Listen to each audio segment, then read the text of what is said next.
en ellos el fuego de tu amor. Envía tu Espíritu para darnos nueva vida y se renovará la faz de la tierra. Oh Dios, que has iluminado los corazones de tus fieles con la luz del Espíritu Santo, haznos dóciles a sus inspiraciones para gustar siempre el bien y gozar de su consuelo. Por Jesucristo nuestro Señor, en el nombre del Padre, y del Hijo, del Espíritu Santo. Amén. ¿Saben por qué a los perros no les gusta el purgatorio?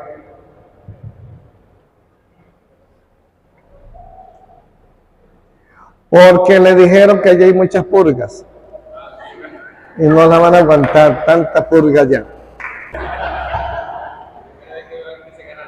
El término purgatorio lo preguntan que dónde sale en la Biblia.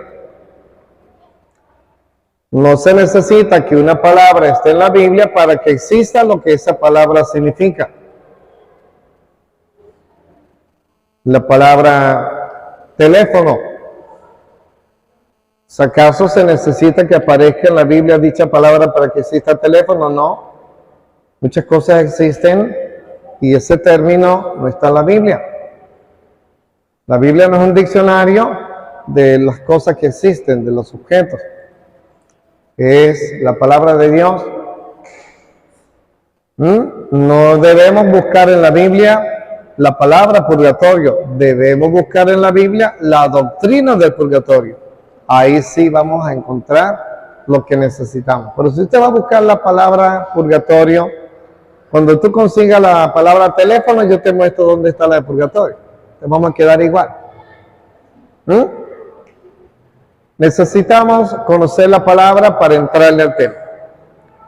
La palabra purgatorio es una palabra compuesta. Tiene dos vocablos. Purgatorio. Purga, purificación. Torio, lugar para purificación. Como otras que son semejantes. Yo menciono una, a ver quién da otra. Oratorio. Igual. Ora, lugar para orar. Torio, lugar para orar. ¿Quién da otra? Pretorio, que es antes. Torio, lugar. Otra palabra. Dormitorio, muy bien. Igual, lugar para dormir. Y así muchas más. Consultorio, observatorio, reformatorio, y para de contar. Así es la palabra purgatorio. Necesitamos encontrar en la Biblia la doctrina que nos hable de un lugar de purificación, pero un lugar que no es como este, lugar físico, porque estamos hablando de pecado y de almas, de espíritu. El lugar entonces debe ser físico o espiritual. Espiritual, no físico. Debe ser espiritual. Estamos tan implicados, tan envueltos, tan inseparables, más de lo que nosotros nos podemos imaginar. Con decirle que hay almas en el purgatorio, es por nosotros. Porque Dios es todopoderoso. Él podría sacarlos. Pero si lo hace Él solo, sin ayuda nuestra, nosotros seguimos en nuestro pecado, en nuestra indiferencia y sin importarnos la vida eterna. Están allá es porque nosotros no los ayudamos a salir. Están allá porque nos necesitan. ¿Quién de los presentes en este año, lo que ha transcurrido de año, ha mandado a hacer una misa por un difunto? Gracias. Y de quienes mandaron a hacer una misa por un difunto, quienes ofrecieron la santa comunión del cuerpo y de la sangre de Cristo por el alma de ese difunto.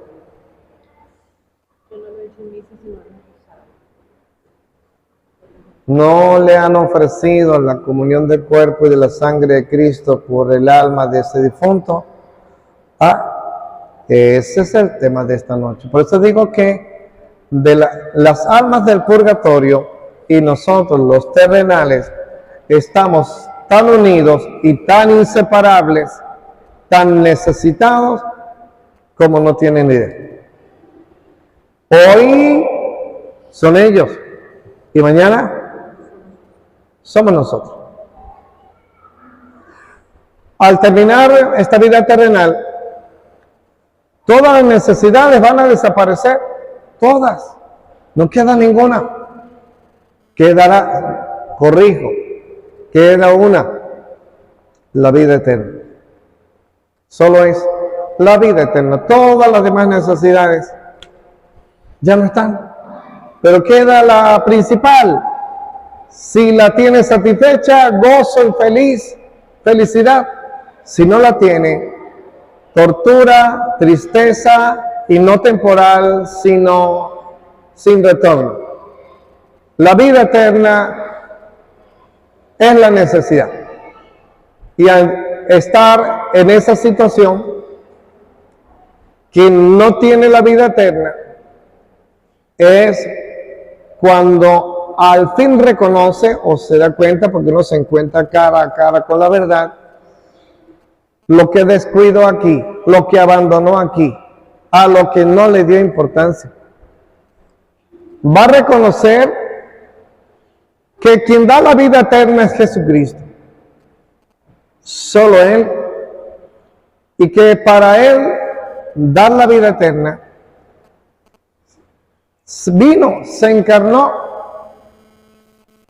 y siendo la carne suya, carne de vida eterna, pues así lo dijo. Vamos a escuchar en Juan capítulo 6, verso 51 y siguientes, propiedades y características del cuerpo y de la sangre de Cristo. Juan capítulo 6, verso 51, vamos a ponerle hasta el 48. Hace que el alma del difunto que está en pecado viva una eterna desesperación. Un desespero por no poder hacerse de lo que Jesucristo le da para tener la vida eterna. Escuchemos. Yo soy el pan vivo que ha bajado del cielo. El que coma de este pan vivirá para siempre. El pan que yo daré. El pan que yo daré. Perdón que le interrumpa.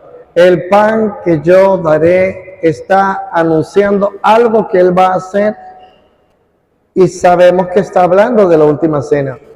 El pan que yo daré es mi carne. Es mi carne, la misma que se entregará en la cruz, la misma que les daré a comer en la última cena. Sigue, por favor. El pan que yo daré es mi carne, y lo daré para la vida del mundo. Los judíos discutían entre sí: ¿cómo puede darnos a comer carne? Jesús les dijo: en verdad les digo que si no comen la carne del Hijo del Hombre y no beben su sangre, no tienen vida en ustedes. Esa es la causa del sufrimiento de un alma que muere en el pecado. Esa es la causa. Si no comen la carne del Hijo del Hombre y no beben su sangre, no tendrá vida eterna. La carne nuestra es caduca, se pudre. Cristo no, resucitó para siempre. Su carne es inmortal, es distinta, da vida eterna. Y esa es la necesidad del difunto. Sigue. El que come mi carne y bebe mi sangre, vive de vida eterna. Vive de vida eterna. Y yo lo resucitaré el último día. Está lleno de gozo, de fiesta, porque sabe que ya está en la lista de los que resucitarán en el último día. Está en la lista de los que van a resucitar porque murió eucarísticamente, distinto de los que no viven eucarísticamente ni fallecen eucarísticamente sin recibir el cuerpo y la sangre de Jesucristo. Continúa, por favor. Mi carne es verdadera comida y mi sangre es verdadera bebida.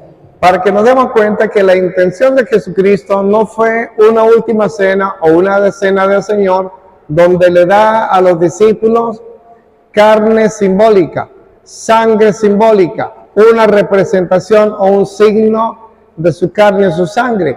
Ahí se ve que adrede la intención y la voluntad de nuestro Señor Jesucristo es que es necesario comer de su carne y beber de su mismísima sangre para darnos la vida eterna. Sigue. El que come mi carne y bebe mi sangre permanece en mí y yo en él, como el Padre, que es vida, me envió y yo vivo por el Padre. Así, quien come, vivirá por él. Quien me come, vivirá por mí. Por eso esa persona tendrá vida eterna, porque vivirá por Jesucristo, porque en su cuerpo yace y mora la carne de Cristo. En su ser mora, hace morada Cristo, por eso esa persona no morirá. Siéntate, gracias. Palabra del Señor. Allí tiene la causa del sufrimiento de un alma que parte sin haberse alimentado de la vida eterna. Y la causa es porque ya no dispone de su cuerpo. Su cuerpo ya o fue cremado o está bajo tierra, pero ya no dispone de él. Ya no dispone de él para comulgar. No puede. Ese es su sufrimiento. No. Admito que me puedo equivocar porque esto yo no lo he leído en ninguna parte. Pero es mi reflexión al analizar aquel pasaje donde el rico Epulón le dice a Abraham, manda a Lázaro para que mi familia se convierta y no vengan aquí a sufrir donde yo estoy. Y Abraham le dice, no, porque entre donde tú estás y ellos hay un abismo que nadie puede cruzar. Mi entendimiento, lo que me da esta cabecita es que ese abismo que no puede ser pasado se llama el cuerpo humano. Ese es el abismo que separa. Pues esa alma ya no puede hacerse del cuerpo que le permitirá acudir a la Eucaristía. Más como para recibir la Eucaristía se requieren condiciones, hay dos causas del sufrimiento. Una, la del no poder comulgar. Otra, la de no tener las condiciones espirituales para comulgar. Vamos para 1 Corintios, capítulo 11, versos 17 al 34. 1 Corintios, y quien primero consiga el texto, pues nos ofrece la lectura. 1 Corintios 11, del 17 al 34. Al final van a aparecer las condiciones para comulgar y al comienzo nos va a distinguir lo que es Eucaristía de las falsas cenas del Señor que ahora existen por todas partes. Para que la gente no vaya a la misa, ahora hay cenas del Señor por todos lados. Escuchemos. Al escribirle lo que sigue, no puedo felicitarlos, pues parece que sus reuniones les hacen daño en vez de hacerle bien. En primer lugar, se me ha dicho que cuando la comunidad se reúne, hay división entre ustedes, y en parte creo que esto es verdad. No cabe duda de que ustedes tienen que dividirse en partidos para que se conozcan el valor de cada uno. El resultado de esas divisiones es que la cena que ustedes toman en sus reuniones ya no es realmente la cena del Señor. Una pausa. Cenas del Señor en muchas partes hay, pero la cena, esa no es la cena del Señor. En muchas partes hacen cenas del Señor. ¿Quién puede traer el arroz? ¿Quién puede traer aquello? Y a eso se reducen algunos cultos en alguna parte y le traen pan de bodega y jugo de uva. Escuchemos ahora lo que es la cena del Señor. Viene a continuación. Porque a la hora de comer, cada uno se adelanta a tomar su propia cena, y mientras unos se quedan con hambre, otros hasta se emborrachan. ¿No tienen ustedes casas donde comer y beber? La Eucaristía es para llenarse el estómago o para llenarse de alimento el alma. Porque para llenarse de alimento el estómago, dice San Pablo, para eso tiene cada quien su propia, porque la comida que se viene a buscar a la cena del Señor no es de este mundo, no la venden en el supermercado, viene del cielo, porque es el cuerpo y la sangre de Cristo. ¿Sigue? ¿Por qué menosprecian la iglesia de Dios y ponen en vergüenza a los que no tienen nada? ¿Qué les voy a decir? Que los felicito, no encuentro a esto. ¿Sigue? Por favor. Porque yo recibí esta tradición dejada por el Señor y que yo a mi vez les transmití. Ahora escuchemos lo que es la cena del Señor que San Pablo recibió, la que él predicó y la que nos está entregando hoy para que nosotros la continuemos. En la misma noche que el Señor Jesús fue traicionado, tomó en sus manos pan y después de dar gracias a Dios, lo partió y dijo: esto es mi cuerpo, que muere en favor de ustedes. Hagan esto en memoria mía. Así también, después de la cena, tomó en sus manos la copa y dijo: esta copa es la nueva alianza confirmada con mi sangre. Cada vez que beban, háganlo en memoria de mí. De manera que hasta que venga el Señor, ustedes proclaman su muerte cada vez que comen este pan y beben de esta copa. Sigue. Así pues, cualquiera que come del pan o bebe de la copa del Señor de manera indigna, comete un pecado contra el cuerpo y la sangre del Señor. Por tanto, cada uno debe examinar su propia conciencia antes de comer el pan y de beber de la copa, porque si comen y beben sin fijarse en que se trata del cuerpo del Señor, para su propio castigo, come y bebe. Por eso, muchos de ustedes... Come y bebe, perdón, creo que allí le falta algo. Come y bebe su... ¿Le falta algo allí? Propia condenación. Ah, dice su propia... Condenación por no conocer el cuerpo. Por su propia condenación, por no distinguir el cuerpo, por no reconocer el cuerpo presente allí. Palabra de Dios. ¿Se puede pasar a comulgar de cualquier manera? No, dignamente no. Aquí nos va a ayudar aquel momento en el que Jesús se le acerca a los 12 a lavarle los pies. Al llegarle a Pedro, Pedro se resistió. ¿Lavarme tú los pies a mí? Sí, Pedro. No. Y las palabras de Jesús: si no te lavo, no tienes parte conmigo. Si no estás limpio, no estás preparado para comerme. La forma como en las casas se nos suele educar de que, lávate las manos antes de comer. Lávate el alma antes de comulgar.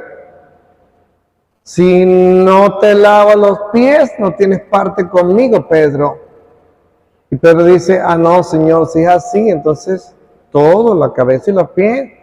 Dice Jesús, no, porque el que ya se ha lavado completo, no necesita sino lavarse una parte, y todos ustedes están limpios, menos uno, que es el que me va a entregar. No se está refiriendo a microbios, sudor, tierra. Le dice, todos ustedes están limpios, pero hay uno que no lo está, que es el que me va a entregar. Ese lavatorio de los pies está indicando o representando o apuntando el lavatorio del alma para estar en condiciones de recibirle, por lo cual le dice a Pedro, si no te lavo, no tendrás parte. Ahí cambia Pedro, no, Señor, si así, entonces lávame completo.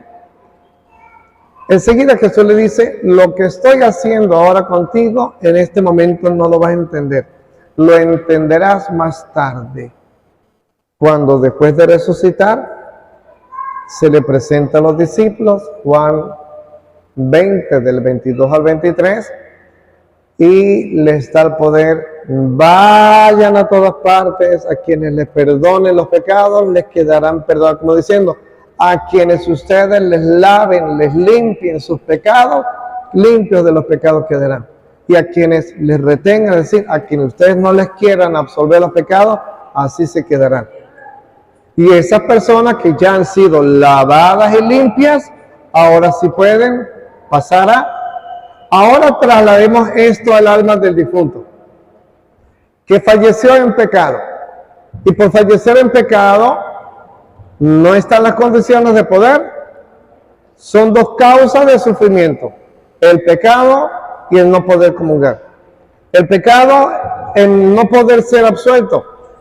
Y de nuevo, sufre por no tener el cuerpo. Porque para lo primero, que es ser lavado de su pecado, para lo primero necesita confesar su pecado. ¿Y cómo los confiesa si no tiene boca? ¿Cómo puede recibir, escuchar la absolución si no tiene oído? ¿Cómo puede lograr que el sacerdote que ha recibido de Jesucristo el don, el ministerio, la facultad de poder de absolver los pecados, lo pueda ver si no posee piel?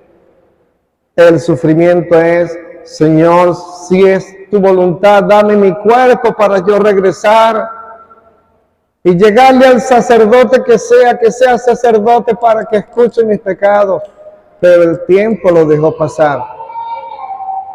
El tiempo terminó. El cuerpo, no toda la vida va a funcionar. La posibilidad de hablar. Sufre por no poderse confesar. Primera causa de sufrimiento. Segunda causa, porque no puede comulgar, porque no tiene pies para llegar hasta el templo, a llegar donde el Padre da la comunión, no tiene boca para que el Padre diga cuerpo de Cristo. Amén. No tiene cuerpo y esa es la causa de su sufrimiento. Por eso el cuerpo hay que amarlo, cuidarlo, respetarlo y darle gracias a Dios por la vida todos los días y en cada instante.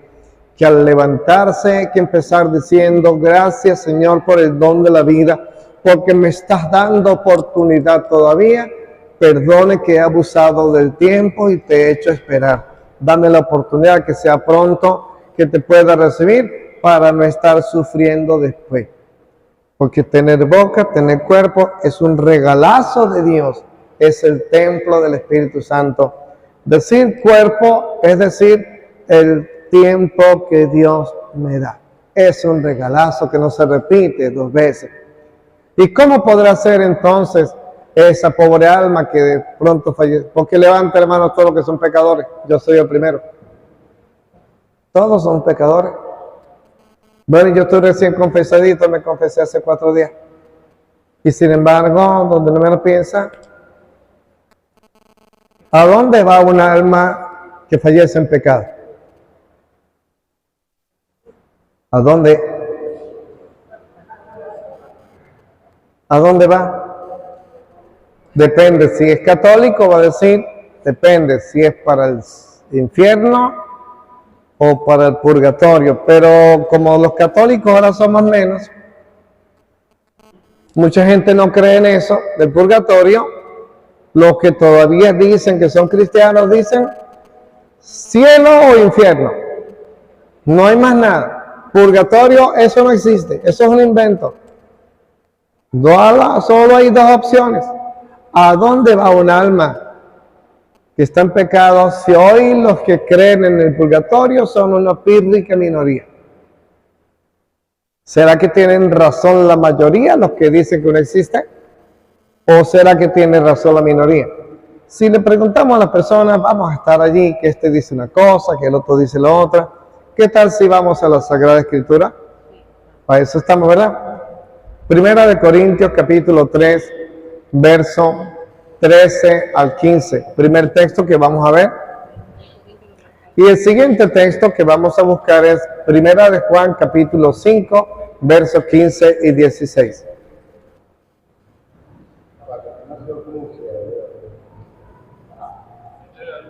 Es que las letras se le mueven para allá, para acá. Corintios, capítulo 3, 13. 13 al 15. El trabajo de cada uno aparecerá claro en el día del juicio. El trabajo de cada uno aparecerá al descubierto el día del juicio, cuando nos presentaremos ante el tribunal de Cristo. ¿Sigue? Porque ese día se manifestará con fuego. Ese día se manifestará ¿de qué manera? Con fuego. Pausa. No estés pensando que se trata de que prenden fuego con una leña o ponen petróleo, combustible, gasoil. No. Entiéndese fuego en lo que dice la Sagrada Escritura por fuego. Veamos, en Lucas 12, 49, Jesús dice, he venido a traer fuego a la tierra y cuánto desearía que ya estuviese ardiendo. No es ningún pirómano que viene a prender en candela todo.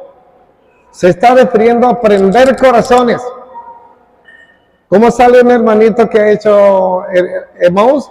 Prendido con fuego. Es de eso que habla el Señor. Viene a encender fuego. Ahí está significando la santidad de Dios. El resplandor, la gloria, el amor, la bondad, la pureza, la santidad de Dios, ante quien nada impuro puede resistir. ¿Lee? ¿Sigue leyendo? Y el fuego probará la obra de cada uno. Y ese fuego, la santidad, el amor, la bondad de Dios, la verdad de Dios, probará la obra de cada uno. ¿Sigue? Si la obra resiste la prueba del fuego, recibirá el premio. ¿A dónde crees tú que van esas almas cuyas obras resistan el fuego? Que dice que recibirán el premio. ¿Para dónde van? ¿Para dónde?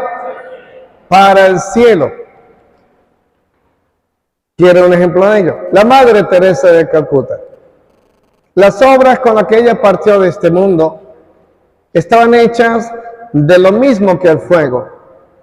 El servicio, la caridad, la renuncia a los bienes materiales, Dios primero que los demás, el amor desinteresado e incondicional, el amor para todos por igual. Como esas obras de ella están hechas de lo mismo que el fuego, por eso resiste el fuego y es premiada, porque está hecha de lo mismo del fuego. ¿Eh? Vamos con los que siguen. Anda. Recibirá el premio. Ajá. Si se consume, lo perderá todo. Si se consume, lo perderá todo. Aunque él Quisiera que antes de que avances el mismo texto lo podamos leer de otra traducción, que lo diga de otra forma. Ese texto, ¿quién más lo tiene? ¿Es lo mismo de lo de él?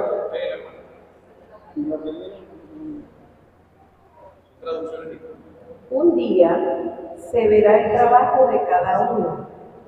Se hará público en el día del juicio, cuando todo sea probado por el fuego. Un comentario que me dice que conviene no dejarlo pasar. La obra de cada uno, todo quedará manifiesto. No importa que haya sucedido hace 60, hace 40, hace 20, hace 10 años. El tiempo cronológico existe para nosotros, no para Dios.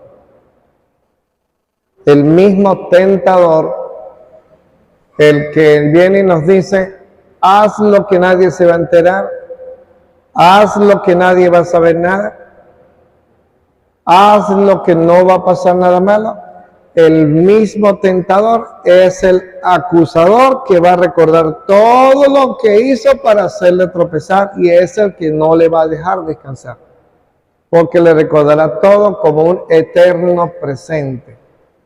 Por eso conviene portarse bien delante de la gente y estando solo también. El mismo en todas partes, una persona auténtica, pues sabiendo que de todo lo que hacemos presentaremos cuenta ante el Señor, a menos que haya pasado a donde le van a lavar y limpiar su alma antes de partir. Si ha pasado por el sacramento donde es lavado de sus faltas, va a partir tranquilo. Pero si parte sin eso, sigue. El fuego, pues, será probado. El fuego, pues, probará la obra de cada uno. Si lo que has construido resiste al fuego, Ya puse el ejemplo de la Madre Teresa. si lo que has construido resiste al fuego, serás premiado. Será premiado. ¿Qué pasa dónde? Pero si la obra se convierte en cenizas, el obrero tendrá que pagar. Tendrá que pagar. En otra traducción dice, recibirá castigo. Y si recibe castigo y tendrá que pagar, ¿a dónde tendrá que ir? ¿A dónde irá? Depende. El católico podrá decir purgatorio, pero el que no es católico, no es que la mayoría no es católica, la gente se ha ido. Aquí está porque dice, La gente dice o cielo o infierno, el que todavía cree en Cristo, porque lo que dice que son ateos no creen ni siquiera en el cielo ni en el infierno. No creen en nada. Pero al menos el que todavía cree en Cristo dice que hay cielo e infierno, que purgatorio no. Vamos a ver qué es lo que nos dice el texto, si es para el infierno, para donde se va ese pecador, o es para dónde. Ahí vamos a ver, sigue. próximo. Sí, claro, prosigue, por favor. Se salvará. Otra vez, esas dos palabras son preciosas. Por eso yo me reí aquí sola. Sí, vuélvalas a leer. Se salvará, Se salvará, pero no sin pasar por el fuego. pero no sin pasar por él. Y ya sabiendo que es el fuego, estamos entendiendo que es no sin pasar por la purificación espiritual. Para los protestantes, el Dios en el que creen es solo cielo e infierno. Y cualquier resbaloncito, al infierno te vas. Detrás de cada doctrina hay un concepto determinado de Dios. Se revela allí que creen en un Dios que es implacable, injusto, castigador, que la mínima falta para el infierno los manda. Cuando aquí en la tierra los tribunales, que están hechos de pecadores como nosotros, saben distinguir de un delito grave de una falta leve, y no todos los delitos tienen la misma carga punitiva. Los delitos tienen más años de cárcel y otros menos. Si así es la justicia de los hombres, mucho más misericordiosa tiene que ser la de Dios.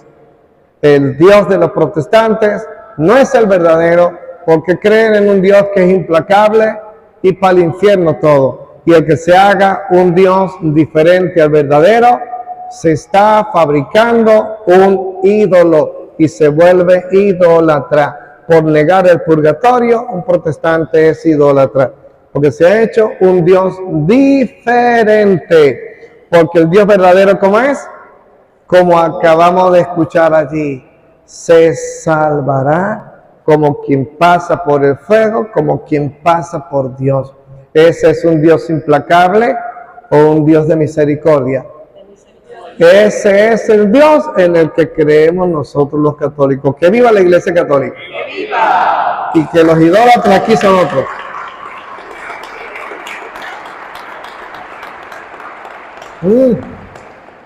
Recibirá el premio, se salvará. Pero ¿cómo se salvará? Porque no tiene cuerpo para venir a confesarse, no tiene boca para venir a comulgar. ¿Puede sentar? ¿Cómo hará entonces? ¿Será que los podemos ayudar? ¿Será posible? Hay algo que nos va a ayudar en esta enseñanza. Vamos a la Biblia y son los siguientes pasajes. Efesios 1, versos 22 y 23. Efesios 1, versos 22 y 23. Vamos a hablar de las cosas que nos pasan a los bautizados. Las cosas que suceden con los que son bautizados. Efesios 1, 22, 23. Tú busca ese pasaje, voy a distribuir los pasajes. El otro pasaje a buscar, por favor. Vamos a repartirlo. Tú, Efesios 1, 22, 23. Allí nos vas a buscar. Primera de Corintios, capítulo 12, verso 27. Aunque esa de Corintios es mejor comenzarlo desde el verso 13. Primera de Corintios, capítulo 12, desde el verso 13. Primera de Corintios, capítulo 12, desde el verso 13. Y el otro es Primera de Corintios, capítulo 15, verso 29. Esos tres son los que vamos a buscar por ahora. Capítulo 15, verso 29. Ya los tendrán listos. Por ahora son... Ay. Para que no se nos quede sin texto bíblico, búsquenos por favor Mateo 27, 32. Para ver si todos los pecados pesan igual, si todos los pecados tienen la misma clasificación, si es para que todos los pecadores vayan por igual para el infierno. Vamos a ver. Y si sabemos que nos escucha en todo lo que pedimos, sabemos también que poseemos... Hermanita, por favor, no le dé la espalda.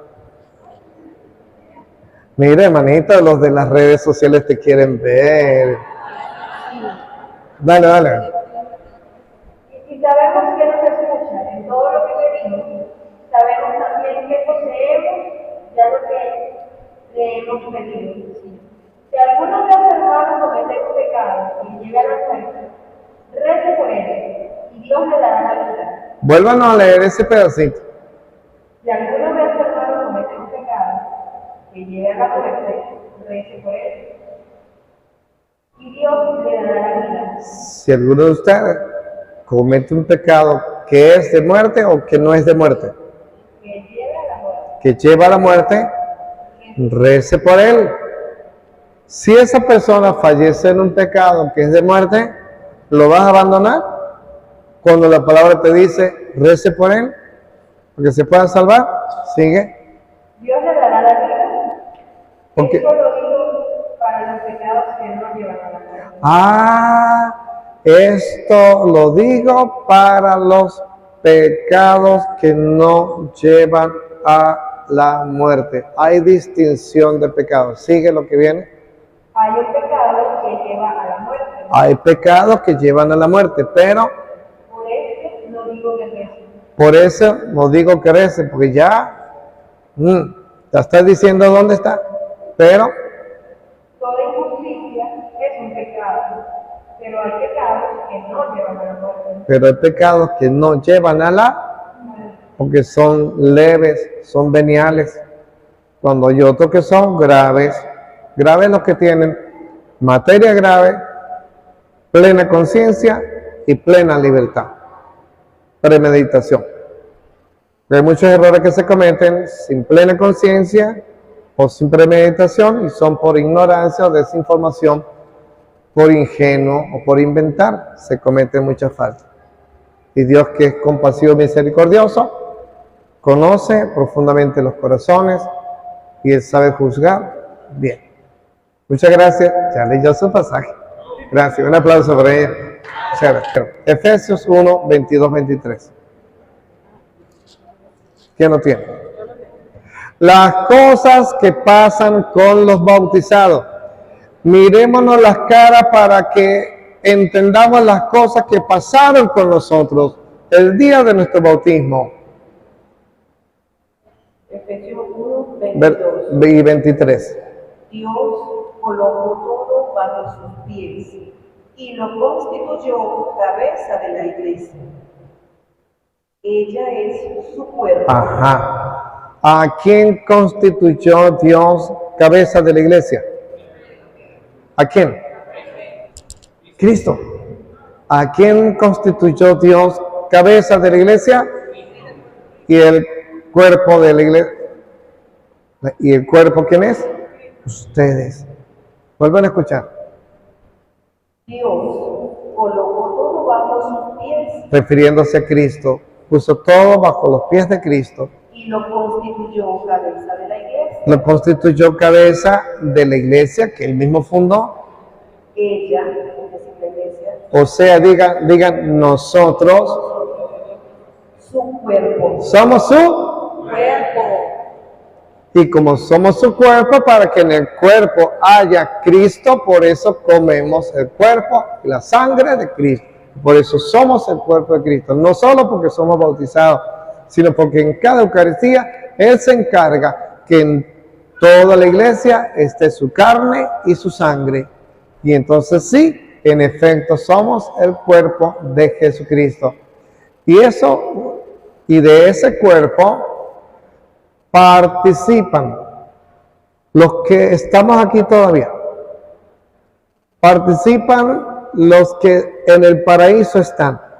Porque del cuerpo de Cristo no están separados. Es más, son los miembros más gloriosos del cuerpo de Cristo.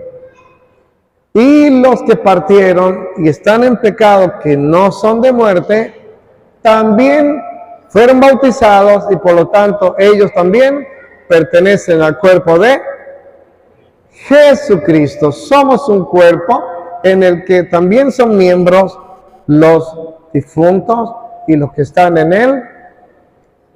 Y al ser un cuerpo tenemos comunicación, ayudas mutuas, como lo aprenderemos de 1 de Corintios capítulo 12 del verso 13 y siguientes, o del 12.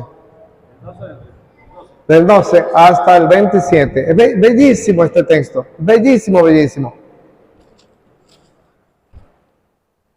Hermano, le agradezco. Eso es. ¿Qué es la palabra de Dios?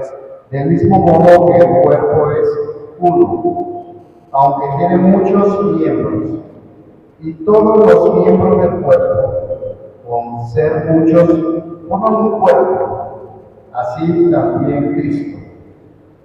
Porque todos nosotros, judíos, griegos, esclavos y libres, fuimos bautizados en un solo espíritu. Mira, a mí se me eriza la piel. Consecuencias del bautismo. Qué bellas consecuencias. Somos un mismo cuerpo. El cuerpo de... Continúa, por favor. Para formar un solo cuerpo, y todos hemos bebido del mismo espíritu, porque el cuerpo no es un miembro, sino muchos. Muchos miembros. Aunque el pie diga, ¿cómo no soy mano? No soy del cuerpo, no por eso deja de ser del cuerpo. Aunque el oído diga, ¿cómo no soy ojo? No soy del cuerpo. No por eso deja de ser del cuerpo. Si todo el cuerpo fuese ojo, ¿dónde estaría el oído? Si todo el oído, ¿dónde estaría el ojo? Pero Dios ha dispuesto a cada uno de los miembros del cuerpo como ha querido. Y si todos fueran un solo miembro, ¿dónde estaría el cuerpo? Hay muchos miembros, pero un solo cuerpo. El ojo no puede decir a la mano. Atento con este fragmento porque es el más importante. El ojo no puede decir a la mano, no lo necesito. Nosotros no le podemos decir a los difuntos, no los necesito. Ni los difuntos nos pueden decir a nosotros, ustedes no me hacen falta. Nosotros no le podemos decir a los santos que están en el cielo, no los necesito. Ni los santos, bueno, los santos sí es verdad que no nos necesitan a nosotros. Nosotros necesitamos de ellos, porque ellos ya no tienen necesidades.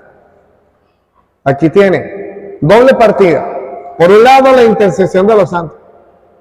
Y por otro lado, la intercesión por las almas del purgatorio, porque nos necesitamos. Y como dice allí, el ojo no le puede decir a la pierna no te necesito, porque el ojo guía a la pierna y la pierna, todo miembro del cuerpo, beneficia y ayuda al resto del cuerpo. Así somos todos. Sigue. Ni la cabeza de los pies, no os necesito. Más aún, los miembros aparentemente más débiles son los más necesarios. Los más débiles son los más necesarios. ¿Quién será quien sufre más? ¿Nosotros que estamos aquí o las almas que están en el purgatorio? Ellas, por lo tanto, estas que son las más débiles, son las que más sufren y las que más necesitamos atender. Y a los que parecen menos dignos, los rodeamos de mayor cuidado. A los que consideramos menos presentables, los tratamos con mayor recato, lo cual no es necesario hacer con los miembros más presentables. Y es que Dios hizo el cuerpo, dando mayor honor a los menos nobles, para evitar divisiones en el cuerpo y para que todos los miembros se preocupen unos de otros. Lo dice, dándole más honor a los más débiles. Allí nos está diciendo que le está dando más valor a los ancianos, a los enfermos, a los no instruidos, al pordiosero, al que nos fastidia, al que nos molesta, al que nos saca de la zona de confort. ¿Para qué? Para movernos a la caridad. ¿Sigue? Así, si un miembro sufre, con él sufren todos los miembros. Ajá. Si un alma está en el purgatorio sufriendo, todo el cuerpo sufre con él. Pero eso es lo que nosotros hacemos con las almas del purgatorio. No. Porque llega el mes, se cumplen los 6 meses, o el año de su fallecimiento, y ni pendiente. Llega el día de los difuntos de noviembre, ni tampoco aparecimos por allí. Al menos la tumba está invadida de monte, de olvido, y no hemos hecho nada por ayudar almas con las que probablemente vamos a estar también, si no ayudamos a su descanso. Sigue. Si un miembro recibe una atención especial, todos los miembros se alegran. Allí dice una atención especial. En otra traducción dice, ajá. Pon el micrófono, por favor.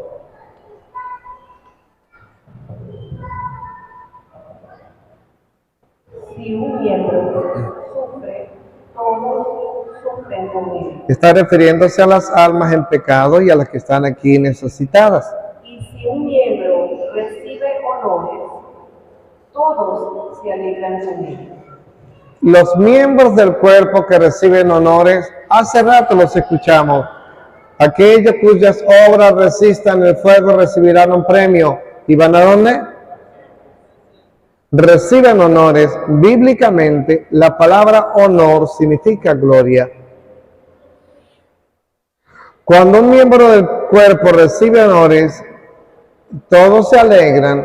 Es exactamente lo que acontece cuando un miembro del cuerpo de Cristo, un bautizado, es declarado santo. Recibe honores. Cuando se le canta y se le alaba un santo, todos se alegran con él, todos se regocijan con él. Como dice en Proverbios capítulo 31, versos 29 al 31. Repito, Proverbios 31, verso 29 al 31. Hay un fragmento donde dice: la mujer que teme a Yahvé, esa será alabada. Sea alabada la mujer que teme a Yahvé. Incluso está en la Reina Valera, dice: pues todo el que teme a Jehová recibirá alabanzas. Ahí tiene la doctrina de los santos. Sigue. Continúa. Ustedes son el cuerpo de Cristo. Ajá, eso ya lo aprendimos. Somos el cuerpo de Cristo. Y cada uno en su lugar es parte de él. Ajá. En primer lugar están los que Dios hizo. Bueno, hasta allí está bien. Palabra de Dios. Comenzamos a sacar conclusiones de estas lecturas.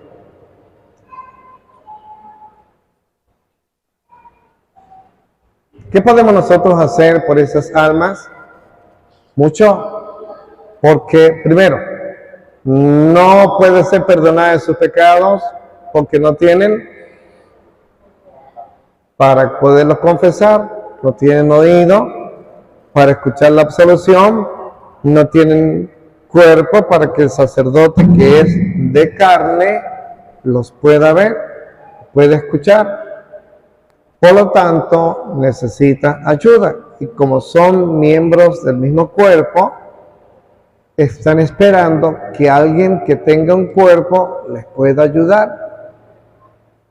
Y ese alguien que tenga un cuerpo de ese difunto, resulta que es el hijo, el nieto, la nieta, el hermano, el sobrino, que está esperando que le ayude, pero no hace nada. Y por eso esas almas permanecen sufriendo, porque aquí no hay nadie que le ayude. ¿Y cómo ayudarles? Necesita lo que está en 1 Corintios capítulo 15, verso 29. Ofrecer sufragios por esas almas. Allí van a encontrar por palabra sufragio la palabra bautismo. De otra manera, los que se bautizan por los muertos, ¿para qué lo harían si los muertos no resucitan? ¿Para qué bautizarse por ellos? Palabra de Dios. Si los muertos no resucitaran, ¿para qué bautizarse por ellos? La palabra bautizar, cuidado. Los mormones malinterpretan ese texto y ahora andan bautizando muertos. Si te incorporas a mormón, tienes que bautizar a tus padres si están difuntos, a los abuelos difuntos, a la descendencia, y pasar a una piscina que estoy bautizando a mi abuela para que ella se salve. Hacen bautizo de muertos porque dice que eso está allí. De eso no es lo que está hablando San Pablo. Utiliza el término bautizar. El término bautizar hay que entenderlo bíblicamente. Bíblicamente quiero decir, en lo que significa para Jesucristo bautismo, porque de Él es que somos discípulos. En Marcos capítulo 10, verso 35, si lo pueden conseguir así veloz, Marcos 10, 35, y en Lucas 12, 50, Jesús nos va a enseñar qué significa bautizarse. Nos va a enseñar.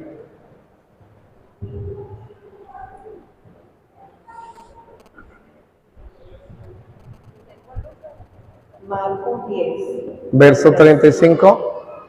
Santiago y Juan, hijos de Zebedeo, se acercaron a Jesús y le dijeron: Maestro, queremos que nos concedas lo que te vamos a pedir. Él les dijo: ¿qué quieren de mí? Respondieron: concédenos que nos sentemos uno a tu derecha y otro a tu izquierda, cuando estés en tu gloria. Sigue. Jesús les dijo, ustedes no saben lo que piden. ¿Pueden beber la copa que yo estoy bebiendo? Atentos, ahí viene. ¿Pueden beber la copa que yo estoy bebiendo? ¿O ser bautizados como yo soy bautizado? Beber la copa que estoy bebiendo, o dice también otro texto que voy a beber. ¿Cuál es la copa que Jesús iba a beber? Su pasión, muerte y resurrección. Y eso es para Jesús su bautismo. Vamos para Lucas 12:50 y prepáranos por allá, por favor. Segunda de Macabeos, capítulo 12, verso 41 y siguiente. ¿Lo tienes? Pasa el micrófono aquí. ¿Cuál tienes tú? Tengo que recibir un bautismo de dolores y estoy angustiado hasta que se realice. Ay, anuncio de Jesús, tengo que recibir un bautismo, qué angustia siento hasta que no se haya cumplido. Bautismo, que es el ofrecimiento a Dios de un sacrificio. ¿Cuál sacrificio? El de la propia voluntad, para que se haga la de Él. Indica entonces, si los muertos no resucitan, entonces ¿para qué ofrecer bautismos por ellos? ¿Por qué bautizarse por los muertos? ¿Para qué ofrecer sacrificios por los? Este pasaje tiene un paralelo, parece que fue inspirado de Segunda de Macabeos 12, verso 41 y siguientes. Parece que haya sido allí porque dice, si los muertos no resucitan, entonces ¿para qué bautizarse por los muertos? Y aquí va a decir algo muy parecido. Léenos desde el verso 39 para ver de dónde viene lo que estamos leyendo. Al día siguiente, porque ya un día los hombres de Judá fueron a recoger los cuerpos de los muertos y darles sepultura con los suyos en el sepulcro de sus padres. Bajo la túnica de cada uno de los muertos se encontraron objetos consagrados a los ídolos de Yahweh, prohibidos por la ley a los judíos. Pregunto, ¿esos difuntos murieron justamente o murieron en pecado? Volvemos a escuchar si pronto no caímos en cuenta. ¿De qué manera murieron estas personas? ¿Eran justos? ¿Murieron con el alma limpia o murieron llenos de pecado? Lo que leíste. Sí. Al día siguiente, porque ya un día, los hombres de Judas fueron a recoger los cuerpos de los muertos y darles sepultura con los suyos en el sepulcro de sus padres. Bajo la túnica de cada uno de los muertos se encontraron objetos consagrados a los ídolos de Yahweh. En las túnicas encontraron objetos de ídolos. Murieron en el pecado de idolatría. Había que hacer algo por esos pecadores idólatras que murieron. Prohibidos por la ley de los judíos. Entonces, todos comprendieron que habían muerto por esto. Todos a una bendijeron al Señor, justo juez que descubre las cosas ocultas. Lloraron al Señor pidiendo que cualquier pecado les fuera plenamente perdonado. Judas exhortó a sus tropas a conservarse sin culpa, pues habían visto lo que había sucedido por el pecado de aquellos que habían muerto. Hizo una colecta soldado por soldado y reunió hasta 2,000 gramos de plata. Este detalle no lo dejemos pasar. ¿Cuánto dinero recogieron por los difuntos?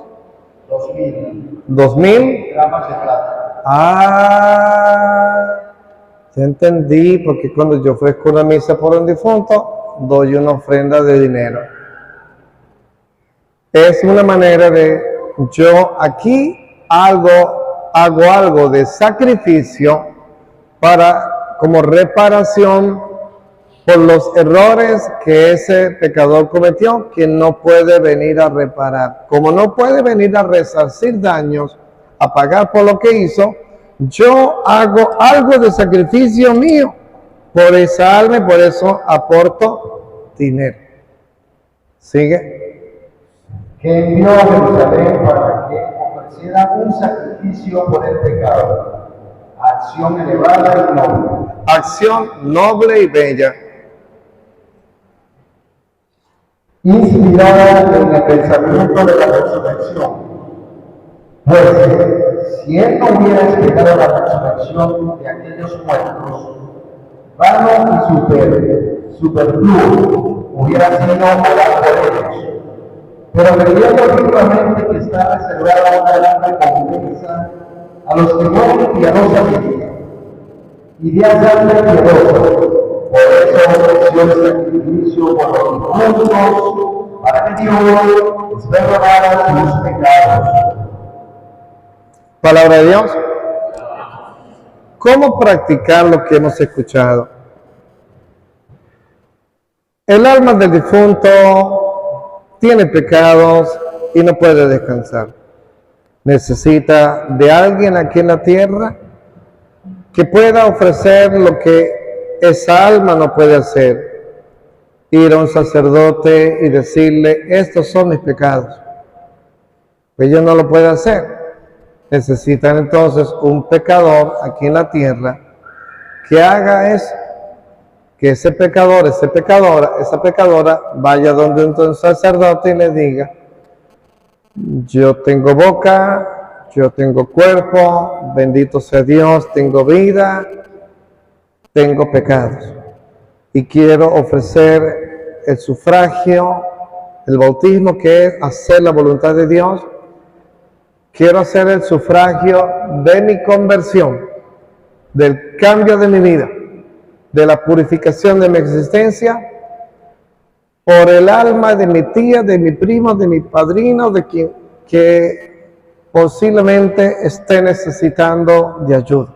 Como no puede venir a confesarse, pues yo quiero entregarle mi confesión como ofrenda por esa alma, con beneficio doble, para que ella reciba el beneficio, y ese beneficio trae consigo el de mi conversión, y esa alma hizo un bien sin haber venido a la tierra, porque conquistó para Cristo el alma mía, esa alma de ese difunto. Ahora, habiendo hecho la ofrenda del sufragio por los pecados de esa alma, en condiciones voy, porque ya tengo el alma limpia, a la misa, me ofrezco la misa por el difunto y me acerco a la Santa Comunión. Como el alma de mi tía, mi papá, mi X, no puede venir a comulgar porque no tiene boca, aquí estoy yo. Tengo boca, tengo cuerpo, tengo pies, estoy aquí, Señor, para ofrecerte mi comunión por el alma de eso se trata, ofrecer una misa por difuntos. La gente piensa que es simplemente mandarlos a anotar y estar pendiente de que los nombre. Ni siquiera a veces van, o ni siquiera mandan a hacer misas de difuntos y se lavan las manos creyendo que con simplemente sentarse en el banco, calentar un puesto o que lo nombre, ya hice el oficio. No, el corazón está del ofrecimiento, de la intención, en el comulgar por esa alma. Si no he hecho eso, yo no he hecho nada en la misa. ¿Qué está haciendo? Nada. Nada. Mira, si seguimos así, que no ayudemos a las almas que no tienen descanso con la Santa Comunión, con la reparación de su pecado, con nuestra propia conversión. Si vamos a misa y no ofrecemos ninguna comunión por esa alma, nos merecemos, ¿sabes qué? Que en la noche, en la cama, nos jalen los pies, nos jalen el pelo. A mí no me lo pueden jalar, pero me jalaron los pies. O sea, como diciendo, Si realmente me amas, ayúdame. No seas hipócrita, diciendo que me extrañas, diciendo que te hago falta. ¿No ves que te necesito y tú no haces nada para que yo descanse en paz? Sospecho que delante de algunas urnas, en algunas funerarias o iglesias, detrás de algunas lágrimas, lo que hay es una montaña de egoísmo. Egoísmo detrás de algunas lágrimas. No llora por lo que necesita el alma de ese difunto. No llora por ella. Llora es porque me dejó. Me hace mucha falta. Ya no sé qué hacer. Pero era todo para mí. ¿Eso es amor o es egoísmo? No me vengas a decir que es amor. Porque cuando se ama a alguien, primero se atiende el dolor de ese alguien y después se atiende el propio dolor. El propio dolor que espere. Primero, así hace la madre o el padre de familia que está enfermita y que su hijo está enfermo. Primero que mi hijo esté bien, el dolor mío puede esperar. El que ama a otro, primero atiende el dolor del otro, dice, guarda el suyo para después. Si su difunto en gracia de Dios murió porque sacramentalmente partió, bueno, alabe, monte una fiesta espiritual, bendito sea Dios. Ahí sí es justo que te sufra por ti porque somos seres humanos, pero esa alma, bendito sea Dios, está en el cielo. Pero si es como tantísima gente que fallece, que no cree en el sacramento de la confesión, que no cree en la misa, que se aleja de la iglesia, no se te ocurra decir, ay, murió bien, al fin tuvo un infarto y eso no sufrió nada. Ay, murió bien porque eso fue un accidente que no supo nada. Ay, no sufrió. Claro, porque solamente te preocupa la carne de él. Si te preocupara la vida eterna, estarías preguntando, murió en gracia de Dios, murió en pecado, estará necesitando ayuda, ¿qué podría hacer? Tóquese la boca, tóquese el cuerpo y diga, tengo con qué ayudar a mi fiel difunto.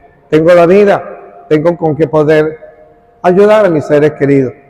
Y esta enseñanza, compártala con tus familiares, porque todos aquí tenemos familiares y amigos. Todos aquí tenemos familiares y amigos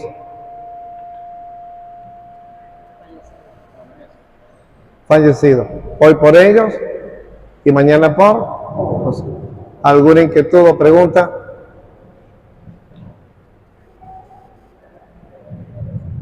No hay preguntas tontas, sino tontos que no preguntan, y para que no piense que soy tonto, me levanto con mi pregunta.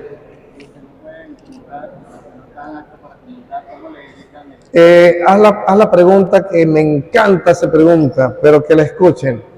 ¿Dónde está el micrófono? Esa pregunta es fascinante, bonita.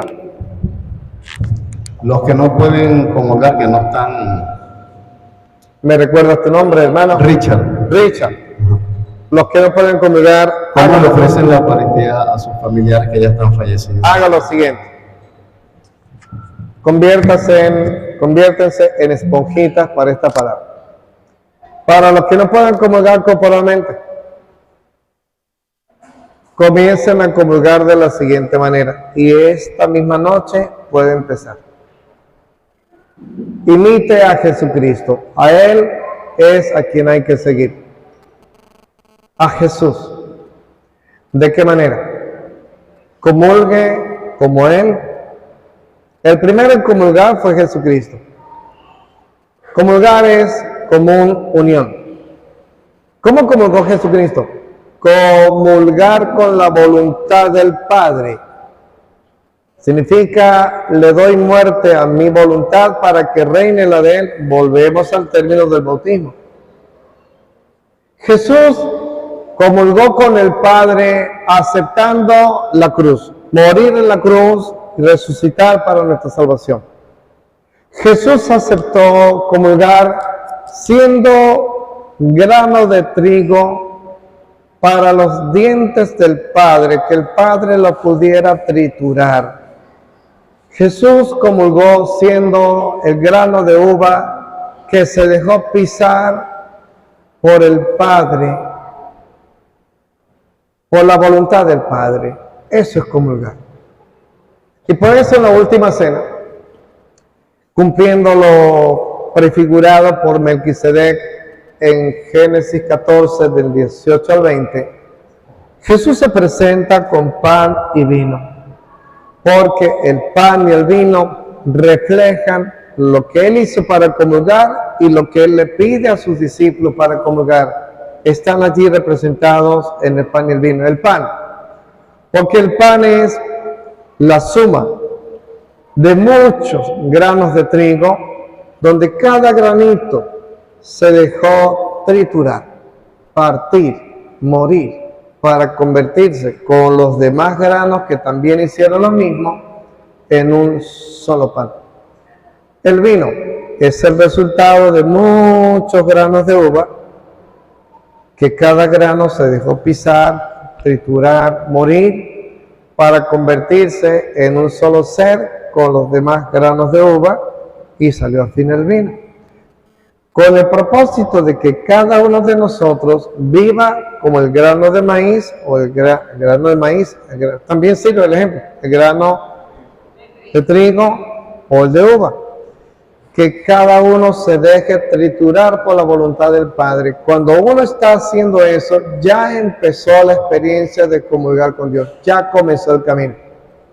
No comulgar es serle rebelde a Dios, resistirse. Eso es no comulgar. Ser dócil, obedecer a Dios Padre, es empezar a comulgar. Y eso se puede empezar a hacer ya, esta misma noche. Y comiénzalo a practicar mañana temprano, todos los días. A ver, pongamos ejemplos. Si es una persona que llega siempre tarde a su lugar de trabajo, ¿qué será en ese caso? Comulgar, hacer la voluntad del Padre, ser grano de trigo para el Padre, dejarse triturar, hacer la voluntad de Dios. ¿Qué será en ese ejemplo comulgar? Llega la hora, mejor si puede llegar antes. Si es alguien que para hablarle grita a todos y muy agresivo, ¿qué será en ese ejemplo empezar a comulgar? Trate bien a los demás. Si es alguien que es amigo de lo ajeno, le gusta estarse robando las cosas, ¿qué será empezar a comulgar? Sea grano de trigo para el Padre Dios. Déjese triturar, deje de robar, no ponga la mano en lo que no es suyo. Si a cada rato está diciendo mentiras, ¿qué será empezar a comulgar? Diga la verdad. Si estás en una relación indebida y una relación que no debe continuar, ¿qué será comulgar? Termine esa relación porque estás en pecado. Tantísimos ejemplos hay. Si estás en un servicio público, en la administración pública, respeta los bienes de la nación, no te lleves para la casa lo que no es tuyo. Eso es comulgar. Cada quien tiene su momento que tiene que hacer. Si es una persona que está pegada siempre con la pornografía y la lujuria, ¿qué será en ese ejemplo empezar a comulgar? Haga la voluntad de Dios. No se empieza a comulgar por la boca, sino se termina en un fariseísmo y en una obra de teatro. Se empieza a comulgar es por aquí, por el corazón, y cuando ya ha empezado en lo integral, en el conjunto de la vida, a hacer la voluntad de Dios, ahí sí empiezas a estar preparado para acercarte a recibirle en su cuerpo y en su sangre. Una cosa prepara la otra. Comulgar no es un acto así inmediato, es un camino que se hace para llegar hasta Jesús. Creo que ya he satisfecho la pregunta.